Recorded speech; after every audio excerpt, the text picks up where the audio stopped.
Good morning बच्चों। आज मैं आपको पार्ट 5 सर्कस का सिंह का अभ्यास कार्य करवाने जा रही हूँ। तो आप टेक्स्ट बुक अपनी खोल लीजिए।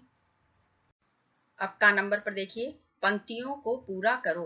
एक मनुष्य अंत में आया, पकड़े हुए सिंह को लाया। मनुष्य सिंह की देख लड़ाई, की मैंने इस भांति बड़ाई। नहीं साहसी जन डरता है, नर नाहर को वश करता है। तो यहाँ पर एक मनुष्य अंत में आया, पकड़े तक लिखा हुआ है। इसके आगे का आपको लिखना है, तो मैं लिखवा रही हूँ, ये आप स्क्रीन पे देख के लिखिए। और आपकी टेक्स्ट बुक में जो कविता है उसमें भी लिखा हुआ है। तो जो बच्चे इसमें से नहीं लिख पा रहे हैं वो अपनी बुक से देख के लिख लें, और जिन्होंने लिख लिया है वो एक बार इसको मिला लें कि कहीं भी कोई गलती ना होने पाए। अब खा नंबर पर देखिए, कविता के आधार पर सही या गलत का निशान लगाओ। राइट और रॉन्ग, जो सही है उस पर सही का निशान लगाना है, जो गलत है उस पर गलत का निशान लगाना है। 1 नंबर पर देखिए, घोड़े ने लैंप जलाया, ये क्या है, रॉन्ग है, तो यहाँ पर गलत का निशान लगाएंगे। 2 नंबर पर देखिए, बंदर ने मुंह में मोम दबाया, ये सही है।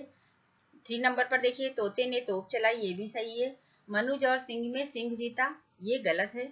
5 नंबर पर सिंह सियार बना हुआ है, तो ये सही है। कविता के हिसाब से तो यही सही है, तो यहाँ पर सही का निशान लगाएंगे। 6 नंबर पर है, एक मनुष्य पहले आया, ये भी गलत है। एक मनुष्य अंत में आया है कविता में, तो ये भी गलत है, यहाँ पर गलत का निशान लगाएंगे। अब इसके बाद ग नंबर पर देखिए, कुछ शब्दों में लिखा हुआ है ऊपर, और नीचे क्या लिखा हुआ है, अर्थ लिखो।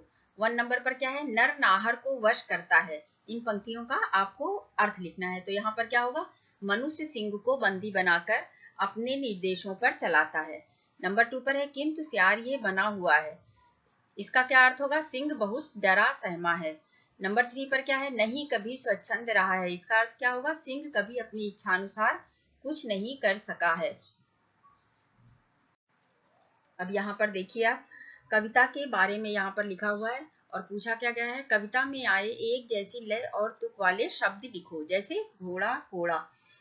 तो जब आप कविता पढ़ेंगे तो आपको इसमें लगेगा जो पहली और दूसरी पंक्ति का अंतिम वर्ण है वो लगभग एक जैसा है। इससे क्या हो रहा है, कविता में लय पैदा हो रही है, जिसे आप कविता को गा भी सकते हैं, अगर गाना चाहें तो गा के भी सस्वरवाचन इसका कर सकते हैं।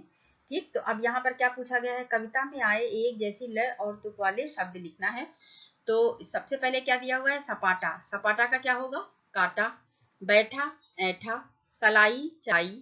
लड़ाई, बड़ाई। बोला, बम भोला। आया, सिखाया। होली, बोली। बछेरा, फेरा। अब यहाँ पर है भाषा सरिता। 1 नंबर पर क्या है, इन शब्दों के विलोम लिखो। तो मैंने आपको पहले बताया था, पहले इसके पहले वाला जो अध्याय पढ़ाया है उसमें भी मैंने बताया था आपको कि विपरीत अर्थ देने वाले शब्दों को क्या कहते हैं, विलोम कहते हैं। शब्द का उल्टा आपको लिख देना है, ठीक है। विपरीत जो अर्थ दे ऐसे शब्दों को क्या कहा जाता है, विलोम शब्द कहा जाता है। जैसे आना, जाना। जलाया, बुझाया। मित्र, शत्रु। अंत का विलोम क्या होगा, आरंभ। एक का विलोम क्या होगा, अनेक। बंद का विलोम क्या होगा, खुला। छोटा का क्या होगा, बड़ा। भूलना का क्या होगा, याद रखना। अब यहाँ नंबर 2 पर देखिए क्या लिखा है, संज्ञाएं रेखांकित कर भेद भी लिखो। तो पिछले अध्याय में मैंने आपको क्या पढ़ाया था, संज्ञा किसे कहते हैं, क्योंकि आपके अध्याय में अभ्यास कार्य में संज्ञा आया था। तो मैंने आपको बताया था कि किसी व्यक्ति, वस्तु, स्थान या भाव के नाम को संज्ञा कहते हैं, और उसी से कुछ शब्द भी ले लिए थे, जैसे गांधी जी, दातुन, इंदौर आदि। ठीक है, और उसमें पूछा क्या गया था आपसे कि नीचे कुछ वाक्य दिए हुए थे, उसमें आपको संज्ञा रेखांकित करनी थी। तो उसमें मैंने आपको बताया था कि सेठ, इशारा, नौकर, चिड़िया, भिखारी, कपड़ा, गांधी जी, मगनबाड़ी, ये सब शब्द मैंने आपको बताए थे कि ये सब शब्द क्या है, संज्ञा है, तो उनको आपको रेखांकित करना था। अब यहाँ पर क्या करना है, आपको रेखांकित भी करना है संज्ञा शब्द, और फिर उसका जो भेद है वो भी आपको लिखना है कि कौन सी संज्ञा है, ये जातिवाचक संज्ञा है या व्यक्तिवाचक संज्ञा है।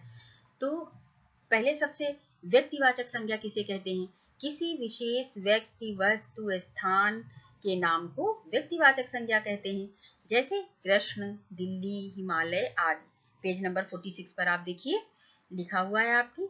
उसके बाद क्या है, किसी जाति का बोध कराने वाले शब्द जो होते हैं, जो पूरी जाति का बोध कराते हैं, उनको क्या बोलते हैं? उन्हें जातिवाचक संज्ञा कहते हैं, जैसे तोता, कुर्सी, नदी, पेड़ आदि। ठीक है। अब इसके बाद यहाँ पूछा आपसे क्या क्या है, संज्ञाएं रेखांकित कर भेद भी लिखो। आपको यहाँ पर संज्ञा को नीचे रेखा खींच देनी, पेंसिल से नीचे रेखा खींच देनी है, और उसके बाद क्या कर देना, उसका जो भेद है वो भी लिख देना है। ठीक। तो अब यहाँ पर क्या है, का नंबर पर, फिर बंदर कुर्सी पर बैठा। तो यहाँ पर बंदर और कुर्सी क्या है, जातिवाचक संज्ञा है, क्योंकि बंदर पूरी बंदर जाति का बोध करा रहा है, इसलिए ये क्या है, जातिवाचक संज्ञा है। इसी तरीके से खा नंबर पर देखिए, राजन खेल रहा है। तो राजन क्या है, किसी व्यक्ति का नाम है। तो यहाँ पर मैंने आपको ये बताया था कि किसी विशेष व्यक्ति, वस्तु और स्थान के नाम को व्यक्तिवाचक संज्ञा कहते हैं। तो ये व्यक्ति का नाम है राजन, तो यहाँ पर कौन सी संज्ञा हो गई, व्यक्तिवाचक संज्ञा हो गई। तो राजन के नीचे आप रेखा खींच देंगे। इसी तरीके से ग नंबर पर देखिए, उसने झटपट लैंप जलाया। अब यहाँ पर भी जाति का, पूरी जाति का बोध करा रहा है। ये जो लैंप है, ये पूरी जाति का बोध करा रहा है, जितनी भी लैंप है। अब ये यहाँ पे ये नहीं लिखा है कि किस तरीके की लैंप थी वो, तो यहाँ पर क्या होगा, जातिवाचक संज्ञा होगा। घ नंबर पर देखिए, तोते ने आ तोप चलाई। यहाँ पे तोते और तोप दोनों जातिवाचक संज्ञा हैं, क्योंकि ये पूरी जाति का बोध करा रही हैं। अंगा पर देखिए, आ तब तक मैना यो बोली। यहाँ पर मैना जाति का बोध करा रही है, इसलिए जातिवाचक संज्ञा है।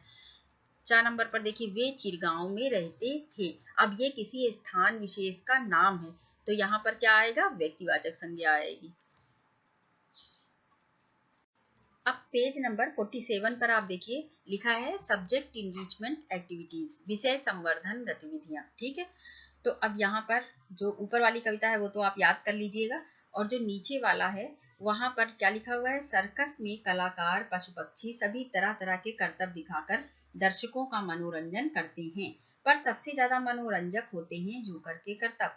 उसकी लंबी लाल नाक और चोटी वाली टोपी हंसा हंसा कर लोटपोट कर देती है।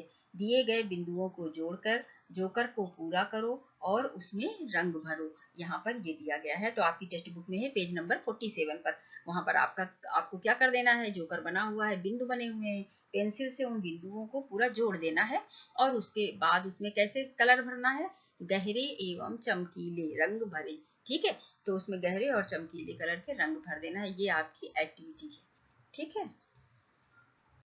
तो बच्चों, ये पूरा अभ्यास कार्य जितना मैंने कराया है, ये आप पूरा कंप्लीट कर लीजिएगा। इसके बाद मैं आपका जब टेस्ट लूंगी तो आपको डेट बताऊंगी। लर्न करके रखिएगा, पढ़ के रखिएगा, और जब मैं टेस्ट लूंगी तो मैं आपको नोटिस डाल दूंगी डेट के लिए। धन्यवाद।